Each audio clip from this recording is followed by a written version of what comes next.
Live from London, this is Global Business. Hello, welcome to the programme. I'm Jamie Owen. And I'm Robin Dwyer. Our top stories. Chips for everyone. NVIDIA's first quarter results see soaring revenue for the United States semiconductor maker. Our other headlines, President Putin clears the way for the seizure of US assets in a tit-for-tat action over the freezing of Russian assets by Washington. Bumper first quarter earnings for Chinese tech giant Xiaomi as it raises delivery targets for its electric vehicles. Takeoff for the low-cost airline Wizz Air back in profit after 3 straight years of losses. We'll be speaking to the CEO. And London's Festival of Flowers, Chelsea in Bloom, transforms the streets of the UK's capital. Well, let's start with chips. NVIDIA's stock has reached an all-time high after the United States chip maker posted better than expected first quarter earnings. Revenue hit $26 billion in the first quarter, up nearly a fifth on the previous quarter and up more than 260% on the year. In its largest division, data center revenue rose 427% on the year to more than $22 billion. Since the start of last year, the company's market valuation has rocketed more than sixfold to $2.3 trillion, becoming the third most valuable US-listed company after Microsoft and Apple. Well, let's talk to Santosh Rao, who's head of research at Manhattan Venture Partners. Good to see you, Santosh. Thank you, as always, for joining us. And we've talked about this before, haven't we? NVIDIA going from strength to strength. It still is. Why is it doing so well? Yeah, thank you for having me. Great to see you all. Well, this was a classic beat and raise quarter and some. This was expected, the way it was trading, so it was nothing short was expected, and they delivered on every metric. So that's a great thing. So what really stuck out, you know the numbers, the billions here, billions there, but what really stuck out is that the demand is outstripping supply. The main thing is demand is broadening. We have more new sectors coming into play. We had first just the hyperscalers, the big tech guys in there, but now it's moving to automobiles, the sovereign AIs, and so many other places. So you're going to have the revenue base is widening as well. So I think overall, this was a great, but the biggest thing is the margins. The margins are great. The cash flow month, for every dollar that they sell, 50 cents goes to the bottom line in terms of cash flow. So all those are great numbers for a company that's executing so well despite all this big run-up. And it's still a long runway ahead. I think that's the key thing. That's what stuck out to me. This is still early innings. And it really is just such a front runner in the sector, isn't it? Are there any other companies coming up behind that can touch it? Not yet. I mean, they have a first mover advantage. They have the scale. They have turnkey solutions. So they have a big lead. I think the closest you might say is AMD and Intel. And then there are others developing. They're still not there yet. All the big hyperscalers are doing their own chips, and it'll take some time. But they're going to do it more specifically for their own domains. But these guys are more across the board. So I think it's going to take some time. They have a major lead ahead of them. There are definitely companies coming up. A lot of private companies that we follow, that we invest in as a venture capitalist, we see a lot of private companies coming up also. So there's a lot of work going on at the infrastructure layer. But NVIDIA is the company to beat them. They are the undisputed champs in here, and they are well ahead of the game and keeping their lead. You did talk, though, about demand outstripping supply. Is that going to be a problem? Can it meet that extreme demand? Oh, yeah, absolutely. They can. I think they didn't say that as an issue because their guidance also is higher than expected. So the demand, they can keep up with the demand. And they have a huge product line coming up. And one big thing also, don't forget, we did not hit the air pocket. The company did not hit the air pocket that people thought because of their new product coming up, the Blackwell product. Down the road by 4Q it'll be in the data centers, so it didn't really affect their regular H100 and H200. So I think that's the big thing. So this thing is going, what they have right now is already doing very well, and then there's more coming down the pike. So demand will be there. They have the infrastructure, they have the sources, they have the capability of meeting all the supply. There might be some slight delay here and there, but they did not bring it up as an issue. So I'm sure they will meet the demand very easily. Santosh, great to talk to you. Thank you for joining us as always. Santosh Rao, Head of Research at Manhattan Venture Partners. Take care. Well, let's pick up that with our correspondent John Tarrett in New York. John, what's the reaction there to NVIDIA? Well, up and away for that stock. It's around 10% to the good at the moment, trading well above $1,000 per share. In fact, $1,048 at the moment. And it's funny because they were only upgraded earlier this week by a Wall Street firm to buy between $850 and $1,000. So they've already beaten that. And they had a very, very handy beat last night when the earnings came in. Wall Street was worried that it wouldn't be as good as they hoped for. It was far better, as Santosh said there. Dear Santosh said that they beat on every single possible front. And one of the things that I liked is that they said that they are not going to complete their demand or even come near to meeting the demand that they have for these chips until the middle of next year. So what does that tell you? It tells you they're going to have a great year ahead. And their data center did well as well. Now, the data center is where they actually put AI into practice and where they test things out. They have robots there and all that sort of thing. Jensen Huang, who is the boss of the company, 61 years old, he said that this is the new industrial revolution, which in many ways is a bit frightening for many of us. But anyway, we have to live with it. We can't go back. And it's 1 year to the day, pretty much. 1 year to this very day that we realized that NVIDIA was a serious player like this. Prior to that, I used to just brush them off by saying, oh, yeah, NVIDIA, they make microchips for games, mostly. That's what I used to say. And then a year ago, they hit $1 trillion. And now they are the front runner, the poster child for all things AI, alongside Microsoft, which is also there because of its connection with ChatGPT. Anyway, the stock is surging more than 10%, well above 1,000. That doesn't count for the Dow, unfortunately. The Dow is down about 257 points at the moment, and the reason for that is that there were some comments in the last 24 hours at the publication of the Federal Reserve minutes suggesting that actually we will have interest rates far higher for longer, and members of the team at the FOMC saying they're certainly prepared to raise interest rates if needs be, which is kind of not really news, because we'd all do that if we had to. But anyway, the market's taken it badly. But not NVIDIA. NVIDIA is absolutely soaring. John, another story is centre stage there, and I know that you're a man about town who enjoys live events, but the ticket business, Ticketmaster, Live Nation is in the headlines for all the wrong reasons. Well, indeed it is, and indeed I do. And that's the thing you have to bear in mind with this story, which is the big business story of the day here now. We had to start with NVIDIA because it happened last night, but this is really the big story. And the thing is, artists that we all love, like Taylor Swift and the Eagles and that kind of people, they don't make any money from album sales anymore, or single sales, or even merch. Really, they make their money from performing live at venues all the way around the world. And this is where Live Nation and Ticketmaster come in. And today, the Department of Justice has said it is time to close down, to break up Live Nation and Ticketmaster. Very, very strong words from the Department of Justice. Now, what's happened is these two companies came together in 2010 under President Obama. And today, the Department of Justice is alleging that they basically operate a monopoly. And, I mean, there's so much I could tell you about this. So they're accused of being a monopoly, breaking U.S. antitrust laws, and basically, think of it like this, vastly, vastly inflating ticket prices for you and me by adding on all sorts of add-ons, all sorts of fees that really don't need to be there. But more than that, the Department of Justice alleges that they drive competitors, startups who might want to get into the business, out of business by making threats against them.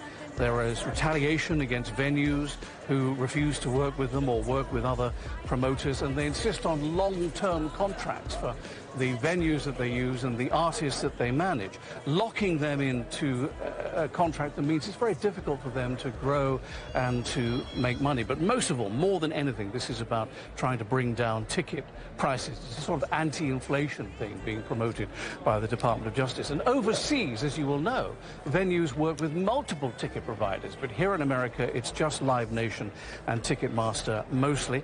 Now, this has all been a very long time in the planning. It's going to take a very long time to work out.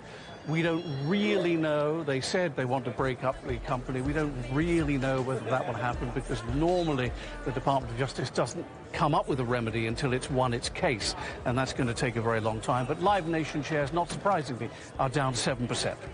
John, you're on screen at the same time as Taylor Swift, which is a sentence I never thought I'd utter on this programme. But anyway, splendid it is. Let me move you on for another quick thought about News Corp content, now available on ChatGPT. Yeah, just quickly, I mean, the Taylor Swift thing, remember the debacle where Ticketmaster was involved in the rollout of pre-sale, pre-concert tickets for Taylor Swift? This is part of that here. That kind of prompted, it sped up the investigation. The investigation into Ticketmaster was going on anyway, but that kind of prompted a bit of an uptick in the activity. Anyway, yes, News Corporation, Rupert Murdoch's Lot global company, getting into bed with OpenAI and ChatGPT, multi-year contract to provide journalistic content via ChatGPT. And so if you ask ChatGPT a question very soon, you may well get the answer back in the form of an article from the New York Post, the Wall Street Journal, Barron's, of course, another of their products, Market Watch, Dow Jones Newswires. It could all come back at you under this multi-year contract. And basically, they are also going to use it to train, OpenAI will use it to train their AI bots, I suppose, going forward. And this is exactly what Reddit, the online notice board, did last week. They signed a very similar deal with OpenAI and ChatGPT to provide your content, stuff that you write on Reddit, to come up as answers on ChatGPT. So, you know, once again, we're moving into unheard of territory, really, where these big journalist organizations are handing over their content for multi-year contracts. John, thanks for that. Our correspondent, John Terrett, in New York. Tesla has started building a factory in Shanghai to produce its Megapack batteries, which can store large amounts of electricity at power stations. When finished, the plant's expected to produce around 10,000 batteries a year. Each Megapack can hold enough energy to power 3,500 homes for 1 hour. The British entrepreneur Mike Lynch is due to take the stand at his criminal trial in San Francisco. United States authorities have charged him with 16 counts of fraud and conspiracy related to his company's 2011 acquisition of Hewlett-Packard. The former software tycoon could face up to 25 years in prison. South Korea has announced a $19 billion support package for its microchip industry. President Yoon Suk-yeol says tax benefits will be extended to boost employment and attract more talent to the industry. South Korea is home to some of the world's top chip makers, including Samsung and SK Hynix. Germany has added its support to calls for an overhaul of EU import taxes, which could bring an end to cheap deliveries from the Chinese-owned firms like Shein and Temu. Under current regulations, parcels containing goods worth less than $160 are exempt from taxes. European retailers want that exemption scrapped. You're watching CGTN. Still ahead.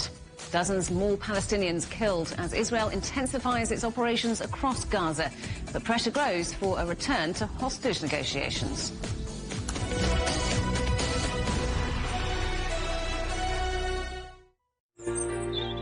Ever wondered what's the difference between a bear and a bull market? Where are the cash cows? And who are the lame ducks? And what exactly are black swans? Grey rhinos? And unicorn companies? Make sense of it all with Global Business, only on CGTN. I think it should be more global cooperation. I would like to hear more the voice of the developing countries. Globalization has lifted more than 1 billion people out of poverty. The green transition has to happen. It's a necessity. Well, China and the United States are important powers in the world. What unites us is much more than what divides us. And I believe China is committed to this agenda. Join me, Juliet Mann, to set the agenda at these times every weekend on CGTN.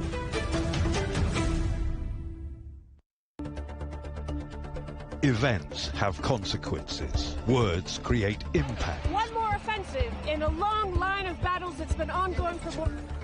Just got to be careful here with some gunshots. Excuse us. The World Today matters for your world tomorrow. The number of casualties is growing quickly. Why, this is one of the hardest hit towns in the region.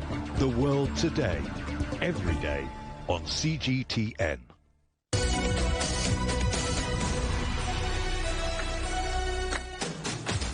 Hello, welcome back to Global Business Europe.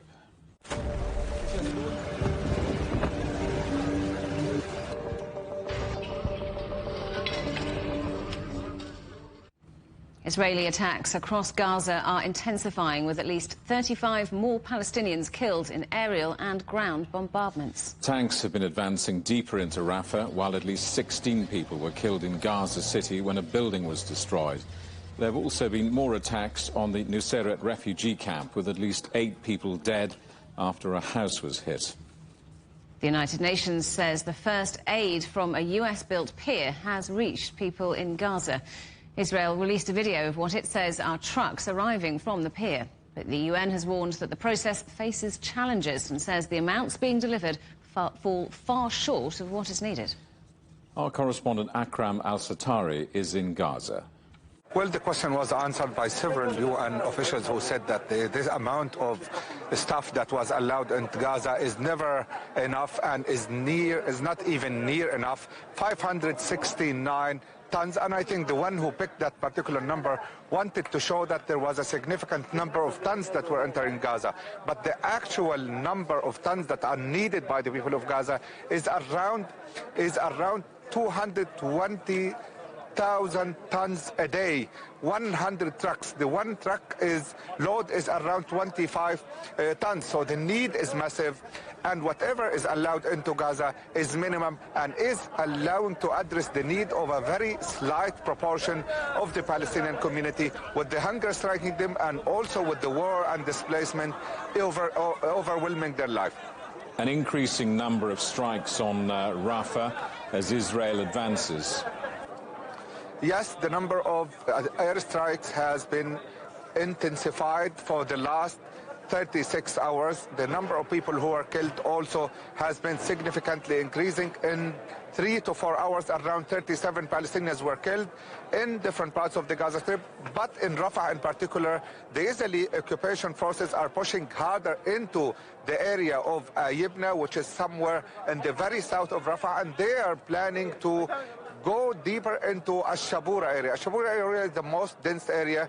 The bombardment is continuous. People are killed, and just a few minutes ago, one person was targeted and killed in Rafah center. So the different parts of Rafah are targeted, and the Israeli ground operation is expanded and is targeting new areas in Rafah, and with that comes the greater number of people killed and injured and the houses destroyed and targeted. Israel will reprimand the ambassadors of Ireland, Norway and Spain over their plans to recognise a Palestinian state. Their envoys have been summoned to the Foreign Ministry in Jerusalem. Our correspondent Jonathan Redjev is in Tel Aviv. Jonathan, the United States saying it's concerned about Israel's growing diplomatic isolation. That is correct, and this has been said by the U.S. National Security Advisor Jake Sullivan. He was in the region over the weekend, and in a briefing in Washington last night, this is exactly what he says, saying that the United States is concerned by the growing diplomatic isolation faced by Israel, also expressing quite a lot of criticism. On the one hand, Sullivan saying that he does understand completely that Israel needs to defend itself, especially after such a terrible attack such as the one happening on October 7th. On the other hand, he's saying that there are possibly better ways than some of those that Israel is implementing, and therefore this could perhaps lead to that diplomatic isolation, which you mentioned. Sullivan also knows very well that if Israel will turn to someone, it will be to the United States to perhaps try and persuade those nations. For now, we're speaking of Spain, Norway and Ireland, but others could follow to persuade those countries to change their decisions, of course, to implement more vetoes in the UN Security Council. So Jake Sullivan and the entire Biden administration knows very well that this eventually would come to Washington's way. And more protests in Israel to demand a hostage deal. That is correct. This intensified last night after that terrible, terrible video in which we could see the 5 women soldiers that were abducted from one of the Gaza border bases. It created a major shock here in Israel, first because of the horror that could be seen among those in those soldiers' eyes, but also due to the fact that Hamas militants basically walked freely into those bases and no Israeli forces were seen around. And following that shock, there were once again major protests here in Israel, in Tel Aviv, in Jerusalem as well, calling for renewed hostage negotiations. It seemed as if there was a deal which was quite close about 2 or 3 weeks ago, but then negotiations have halted, and now there's demand in Israel to go into a deal. There is a clear understanding in Israel that a deal to bring back hostages alive will require heavy prices from Israel, but a large portion of the Israeli public and also, of course, the hostage families are saying that as heavy as those prices may be, they are worth paying to get the hostages, as much as possible, living hostages, back home, back alive. Jonathan, thank you for that. Our correspondent Jonathan Redjev in Tel Aviv. The burial of the Iranian President Ebrahim Raisi is taking place in his home city of Mashhad. Memorial events have been held all week for Raisi and 7 other people who died in a helicopter crash at the weekend. Raisi will be buried at the shrine of Imam Reza, one of Iran's holiest Islamic sites and a key Shia mausoleum in the home city of the president. The Russian President Vladimir Putin has approved the use of United States assets to compensate for any losses caused by Washington's seizure of frozen Russian assets in the US. Well, let's talk to our correspondent, Dasha Chernyshova, who is in Moscow. So, Dasha, tell us more about this Russian decree and the background to it. Well, indeed, the Russian president has signed a decree which allows the use of the U.S. assets in Russia as compensation for any damage that is the result of the seizure of Russian assets in the U.S. This decree, according to the Kremlin, is a response to unfriendly steps and actions by the United States that contradict international law. So it establishes a special procedure under which Russian companies, Russian central bank and individuals could apply to the Russian courts to seek compensation if the court decides that indeed there was unlawful seizure of the assets in the United States. They can offer a compensation from the American assets in Russia. So now the Special Government's Commission is to establish what U.S. assets in Russia could actually be discussed here. But the understanding is that this law this decree comes into effect after the U.S. President Joe Biden signed a repo act that allows the confiscation of sovereign Russian assets in the United States. So indeed, Russia has been talking about the possibility of responding to that. Here we are. So do we know yet which American assets might be affected by this?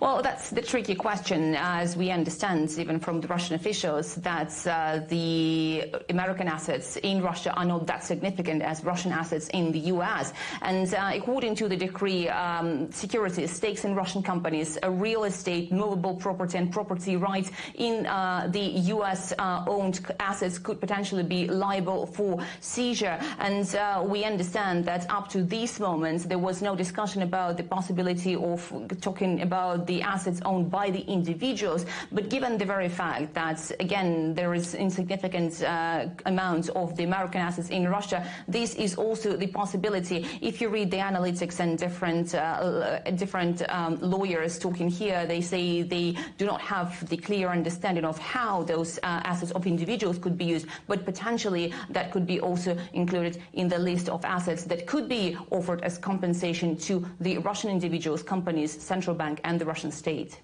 Dasha, thank you very much. Our correspondent Dasha Chernyshova in Moscow. Well, let's take you to the United States and talk to our correspondent Benji Haya in Washington. Benji, what, if any, reaction from the White House? Well, let's get some context first as to the US position. Negotiators from the United States, along with other partners, have been discussing for a while now how best to use the billions, hundreds of billions of dollars worth of Russian financial assets and allow them to be transferred, essentially, to Ukraine to help with the war effort there after being confiscated. Russia, by the way, has repeatedly called that move illegal.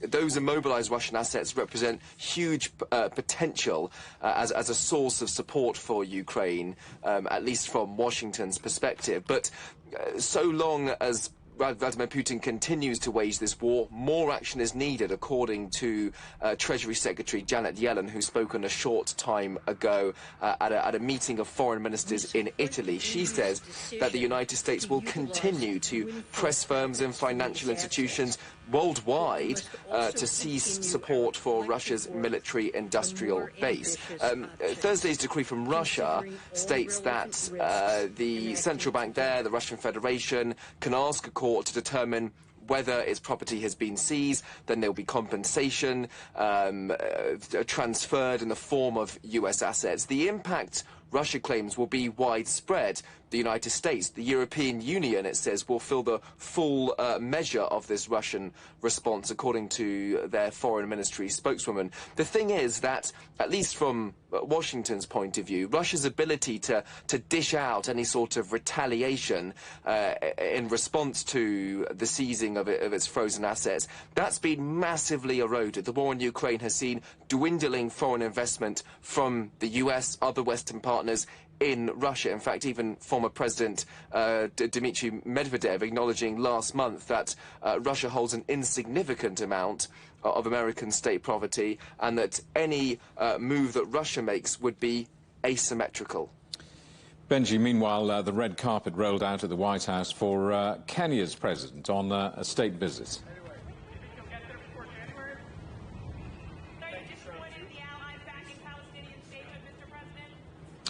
I'm terribly sorry about that. I think we may have lost our line to Washington, but we may return to our correspondent Benji Hire perhaps a little later in the programme. Now you can get highlights from the week's news in Europe and China direct to your inbox from CGTN's Storyboard email newsletter. Sign up at europe.cgtn.com/newsletter. You're watching CGTN. Still ahead, the International Transport Forum pondering how to clean up planes, trains and automobiles.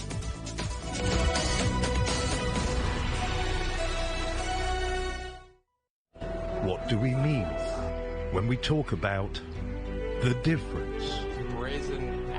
The difference is in the detail, in the background, defense ministers from the wider angle and perspective of every story. Wherever the story may be. CGTN. See the difference.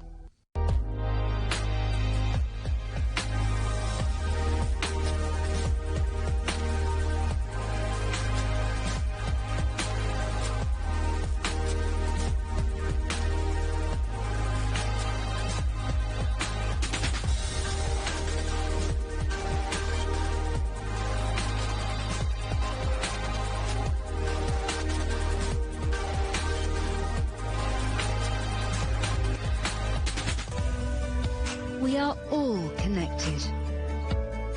Across borders, across continents, connected by ideas, a shared humanity. Stay connected.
Welcome back to Global Business Europe with Jamie Owen and Robin Dwyer. Our top stories.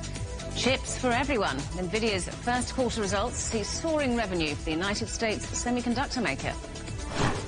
President Putin clears the way for the seizure of US assets in a tit-for-tat action over the freezing of Russian assets by Washington.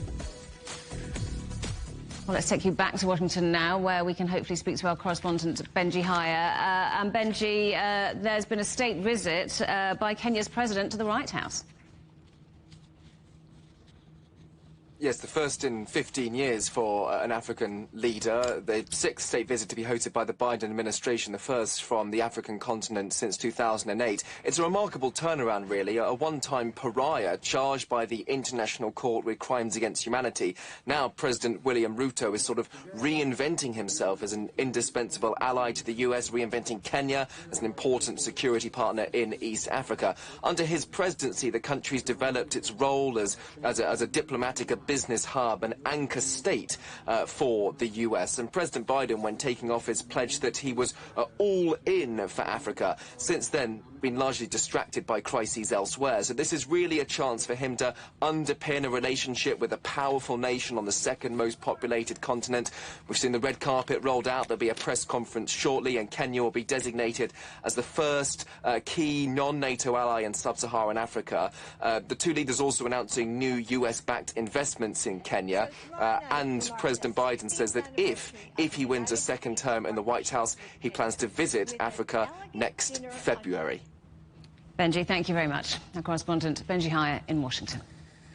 China's smartphone maker Xiaomi has reported a stronger than expected 27% increase in first quarter revenue on the previous year. The company says the results were driven by robust sales of smartphones, which saw a rise of nearly a third from the previous year. Meanwhile, it's also raised delivery targets for its electric vehicles this year to 120,000 units. Well, let's talk to Xing Lei, the founder of AutoXing and the former chief editor of China Auto Review. Welcome, good to see you. How much of this business is now about cars? Well, first of all, thank you for having me. Good afternoon from my side.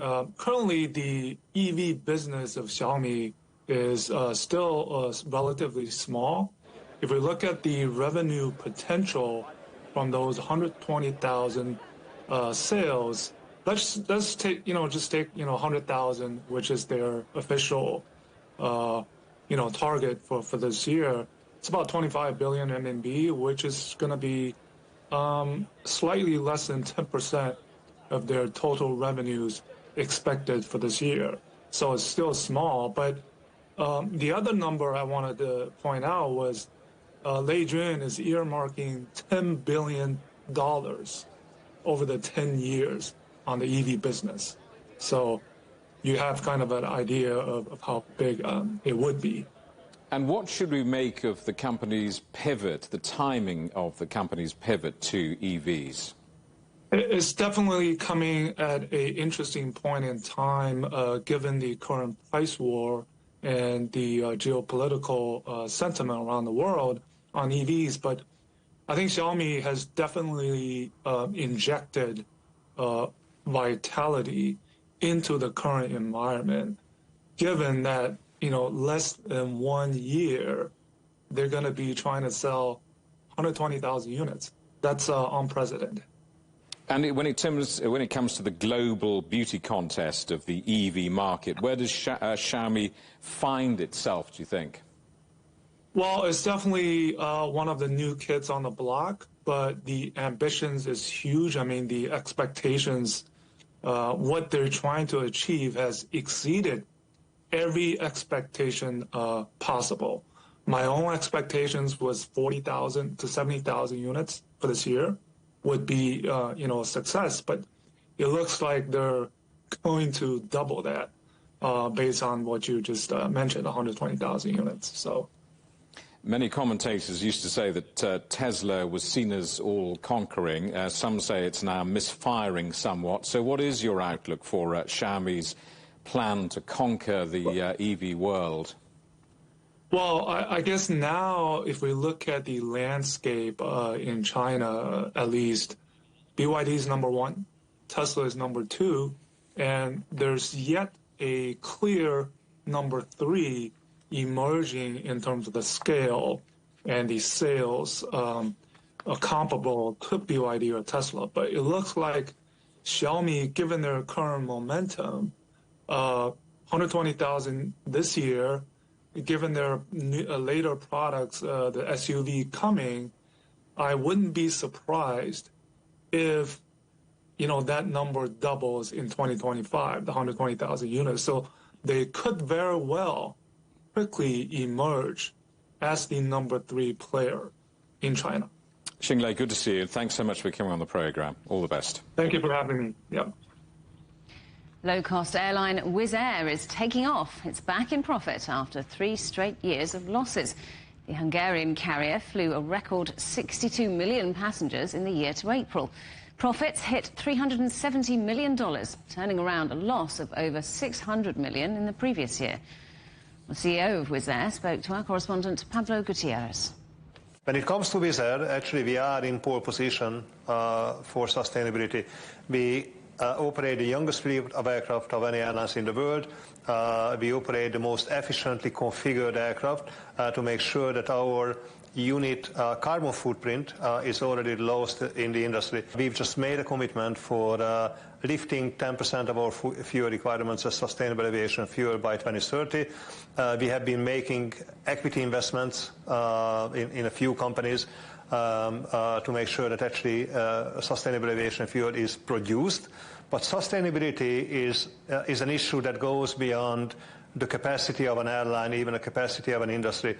This needs to be a coordinated act. Various stakeholders need to be involved in that ecosystem, be it government, be it the supply chain, be it operators like airlines. And I hope to see that kind of a orchestrated effort to come into play in the foreseeable future. European airlines have been expanding. Many of them have been buying smaller air carriers, but your initiative is completely different. Your business model is very different. How so? The way we can create shareholder value effectively is by growing the business and being profitable. And we are in a commoditizing industry. And in commodities, lowest cost wins, lowest cost prevails. So this is the strategy of the airline. So that's why you see us flying unified fleet of aircraft to make sure that we reduce the complexities in the system, because complexities only drive cost in the system. We are the lowest cost producer, one of the lowest cost producers in the entire airline industry in the world. That enables us to apply low fares in a market that stimulates demand, and we get people into the franchise of flying, or we make sure that people fly more than before. So we don't need M&A activities. We can grow the business organically. We know that, you know, over the last year and a half or so, there's been economic crunch, and people are feeling the impact of deteriorating economy. Are you guys in a better position now? I definitely think that low-cost airlines are in a strategically advantaged position when it comes to future growth of the industry. You look at Central and Eastern Europe, so you go back 20 years, this is the time when Wizz Air started flying, so we are just about to celebrate our 20th anniversary. If you look at the industry at that time and you look at the industry today, actually legacy carriers fly about the same seat capacity today than 20 years ago. But the market has doubled, nearly tripled. Planes, trains and automobiles are among the biggest contributors to climate change. Making travel greener is one of the big talking points at an international summit happening in the German city of Leipzig. And our correspondent Peter Oliver is there. So Peter, how are countries being encouraged to meet climate targets when it comes to transport? Well, one of the things here at the International Transport Forum is a recognition of just how much transportation, planes, trains, automobiles, you heard it in the lead in there, contribute to global energy use. It currently stands at around 30% of all of the energy that we use goes on transportation. Now, if you look at that 30%, it's still over 90.05% of it comes from oil-based fossil fuels, only 1.4% from electricity. That's from the most recent figures from about 2 years ago. What they're trying to do here, certainly those who are here to put pressure on governments and transport ministers, and from 69 different nations, they are in attendance here, certainly were on Thursday. They're trying to put pressure on them to electrify more, to turn to renewables more when it comes to planes, trains and automobiles. It is the aviation industry that is particularly bottom of the class when it comes to greenness and greenifying. These are words that we've heard quite a lot today. One of those groups, though, who I was talking to their head, said that, well, China could be a good example for many other nations to try and get electric vehicles onto the roads. China is leading on renewables. China is leading on electric mobility, whether it is individual vehicles, whether it is 2- and 3-wheelers, but also buses. And I think that's basically something that is really, there is a policy alignment, and I think this is one of the good learnings from China, is policy alignment across all relevant sectors. And Peter, you've also been speaking to the Chinese delegation there. Well, that's right. Li Yang, the Vice Minister for Transport, was speaking to the other transport ministers and those from the Departments of Transportation from around the 69 member states. But there was also a delegation from an organisation called the Global Sustainability Transport Innovation and Knowledge Centre, GSTIC. They prefer to call themselves because that's quite the mouthful. They said, China's here. If you want to learn from us, we've got the knowledge, we can pass it on. You know, GSTIC is the first working institution established by the Chinese government based on global sustainable transportation development. It's an important platform for China in empowering China's implementation of global development initiative and the UN 2030 Agenda for Sustainable Development. The core value of GSTIC is promoting global sustainable transport and sustainable development. If we go back to Chinese electric vehicles, which we heard a little bit about earlier in the show just now, we also spoke to the German State Secretary from the Department of Transport, who said that Berlin had no intention of following the United States' route and putting tariffs on Chinese electric vehicles coming into Europe. They said it was competition that they wanted, not trying to implicate some type of protectionism. Peter, thank you very much. Our correspondent Peter Oliver in Leipzig. China's launched 2 days of military drills surrounding Taiwan Island, which it says are punishment for separatist acts. The exercises to the north, south and east of the island involve the Army, Navy and Air Force. This follows recent comments by Taiwan's new leader, who Beijing views as a separatist.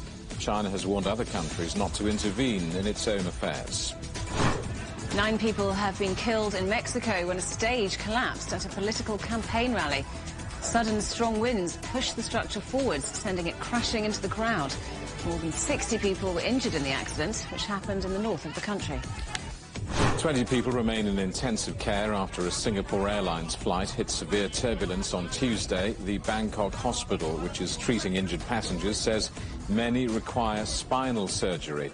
A British man died when the plane dropped suddenly during a flight from London to Singapore. President Emmanuel Macron has flown to the French Pacific Island territory of New Caledonia, hoping to quell what he called an unprecedented insurrection. He met leaders promising that French troops would stay in the territory as long as necessary. 6 people have been killed in protests over voting reforms imposed by Paris. The British Prime Minister Rishi Sunak and his Labour opponent Keir Starmer have launched their campaigns a day after a general election was called for the 4th of July. Sunak's ruling Conservatives are trailing in the polls, but the Prime Minister insists that the economy has turned a corner and that voters will back his plan to deport asylum seekers to Rwanda. Starmer says only the Labour Party can move the country out of its economic and political malaise. If you want change, you have to vote for it. And if you vote Labour, it's a vote to stop the chaos, it's a vote to turn the page, and it's a vote to rebuild our country together. Now is the moment for Britain to choose its future, to decide whether we want to build on the progress that we have made or risk going back to square one with no plan and no certainty. Now, we all know that the only certainty with Labour is that they will run out of money and raise your taxes. You're watching CGTN. Still ahead, a rather tasty treat, London's Chelsea and Bloom Festival. This year celebrating both flowers and food.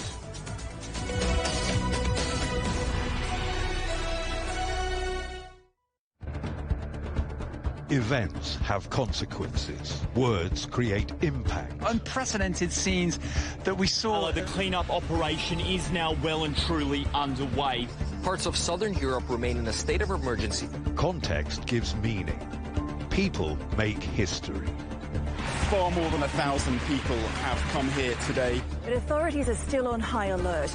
So now we've actually become the border on this road. A complex world demands a comprehensive view.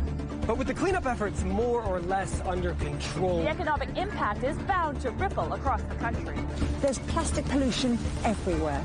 Because the world today matters for your world tomorrow. This is the living area of the crew. The focus is firmly on future technologies. Well, this is something completely different. The world today, every day on CGTN.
Welcome back to Global Business Europe.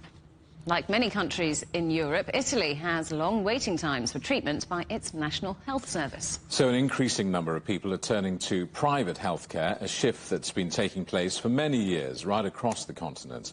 But there are signs that it's accelerated since the coronavirus pandemic. Our correspondent Giles Gibson reports. If a top football player based in Rome gets a serious injury, Villa Stewart Private Clinic is likely their first phone call. Ex-Italy and Roma legend Francesco Totti was a fan, but it's not just famous athletes who take advantage of its top-notch facilities. The hospital says it used to be common 10 years ago for patients to pay for private healthcare out of their own pocket, but things have changed. That was what 80% of patients did. The remaining 20% were covered by health insurance. Right now, the situation is completely the opposite. Today, our entire business, almost 90%, is covered by insurance and 10% of patients pay directly. In Italy's National Health Service, there's growing discontent amongst doctors and nurses. They've been holding regular strikes, accusing the government of cutting their pensions and not hiring enough staff. Patients, too, are angry about long waiting lists as the impact of the coronavirus pandemic on the health service drags on. Francesco Sciarra and his wife have had to go private several times because they needed an appointment quickly, or the only one available on the health service was too far away. Despite using private services, though, Francesco doesn't support them. I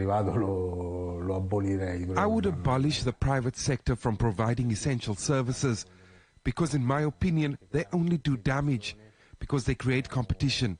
The private sector wants to make a profit and make that profit from the needs of citizens, which is an important contradiction that we as citizens will ultimately pay for. That dissatisfaction has prompted political action.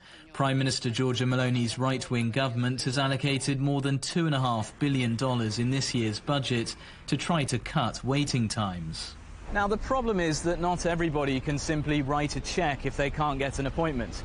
Amongst low-income households, it's estimated that more than 4 in 10 people have had to forego treatment because they couldn't get an appointment on the National Health Service and they couldn't afford to go private. Giles Gibson for CGTN, Rome. Argentina's economy is slowing, according to the latest data, as President Javier Milei continues to cut spending. However, his government remains confident that this so-called economic shock therapy will pay off in cutting sky-high inflation. Our correspondent Joel Richards reports. 5 months since taking office, Argentina's President Javier Milei points to macroeconomic success, the government posting its first fiscal surplus in 16 years.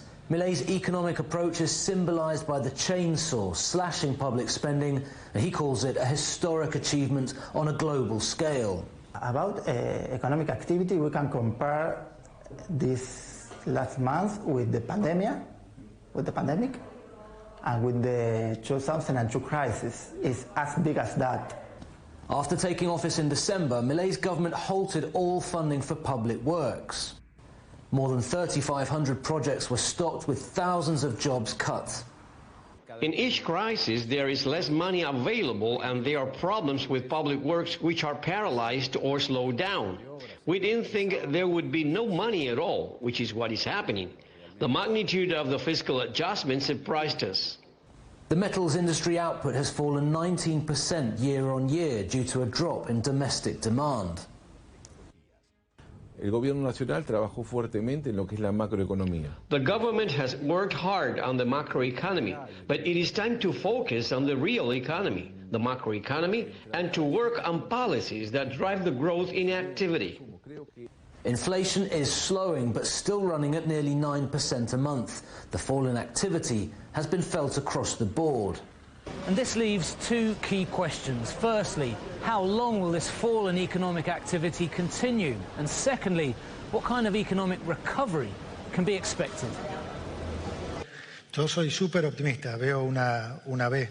Argentina's economy minister, Luis Caputo, says there are signs of recovery that he expects to continue, but not all economists share that view. If there is no recovery, I think in some months, the government will have a very serious problem, because until now, we're having the period of the effort Milei asked to all the Argentinian people. 6 months, he said, 6 months of effort, but then we will start to see the recovery. Milei continues to command high approval ratings for his radical program, but Argentines are being asked to dig deep amid the economic crisis. Joel Richards, CGTN, Buenos Aires. Parts of London are looking less urban than usual as thousands of flowers go on display for the Chelsea in Bloom Festival. And this year's show is focusing on sustainability. Our correspondent Li Jianhua reports. Floral lollipops, roast chicken and pizza. This year's Chelsea in Blooms looks rather tasty.